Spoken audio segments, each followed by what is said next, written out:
Assalamualaikum warahmatullahi wabarakatuh. Halo teman-teman, perkenalkan nama saya Rahmawati Aswad dari Fakultas Ekonomi dan Bisnis, Prodi Ekonomi Pembangunan Baik. Di sini saya akan menjelaskan apa itu pengertian pinjaman. Pinjaman adalah dana yang diterima dari pihak lain dengan kewajiban untuk memberikan dalam jangka waktu tertentu beserta bunga atau imbalan. Dalam konteks pemerintah daerah, pinjaman digunakan untuk membiayai pembangunan, menutup defisit anggaran, meningkatkan pelayanan publik. Ada juga unsur-unsur pinjaman. Setiap pinjaman memiliki unsur. Yang pertama, pemberi pinjaman kreditur, yang kedua pemerintah pinjaman debitur, yang ketiga jumlah pinjaman pokok, bunga, imbalan hasil jangka waktu pengembalian. Ada juga jenis-jenis pinjaman berdasarkan jangka waktu yang pendek, 1 tahun untuk kebutuhan khas, jangka menengah 1 atau 5 tahun, yang jangka panjang 5 tahun untuk investasi besar. Berdasarkan sumber pinjaman dalam negeri, pinjaman luar negeri, tujuan pinjaman membiayai pembangunan infrastruktur, menutup keuangan anggaran, mendorong pertumbuhan ekonomi, meningkatkan kesejahteraan masyarakat.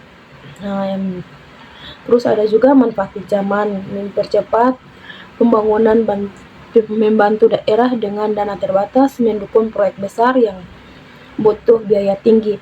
Risiko pinjaman, beban utang meningkat, risiko gagal bayar, ketergantungan pada pinjaman, tekanan terhadap keuangan daerah. Ada juga prinsip pengelolaan pinjaman agar aman dan tidak merugikan. Sesuai kemampuan keuangan, digunakan untuk kegiatan produktif, transparan, dan akuntabel, tidak berlebihan. Baik, itu saja yang bisa saya jelaskan. Sekian dari saya, terima kasih. Bye-bye teman-teman. Prodi Ekonomi Pembangunan Baik. Di sini saya akan menjelaskan apa itu pengertian pinjaman.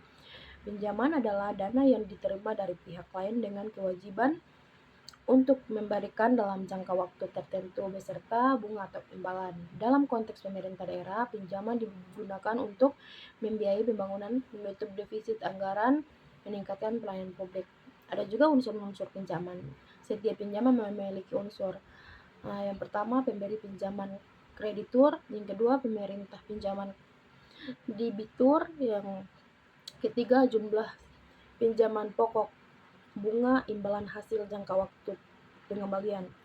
Ada juga jenis-jenis pinjaman berdasarkan jangka waktu yang pendek, 1 tahun untuk kebutuhan khas, jangka menengah 1 atau 5 tahun, yang jangka panjang 5 tahun untuk investasi besar. Berdasarkan sumber pinjaman dalam negeri, pinjaman luar negeri, tujuan pinjaman membiayai pembangunan infrastruktur, menutup keuangan anggaran, mendorong pertumbuhan ekonomi, meningkatkan kesejahteraan masyarakat. Terus ada juga manfaat pinjaman, mempercepat pembangunan, membantu daerah dengan dana terbatas, mendukung proyek besar yang butuh biaya tinggi. Risiko pinjaman, beban utang meningkat, risiko gagal bayar, ketergantungan pada pinjaman, tekanan terhadap keuangan daerah. Ada juga prinsip pengelolaan pinjaman agar aman dan tidak merugikan. Sesuai kemampuan keuangan, digunakan untuk kegiatan produktif, transparan, dan akuntabel, tidak berlebihan. Baik, itu saja yang bisa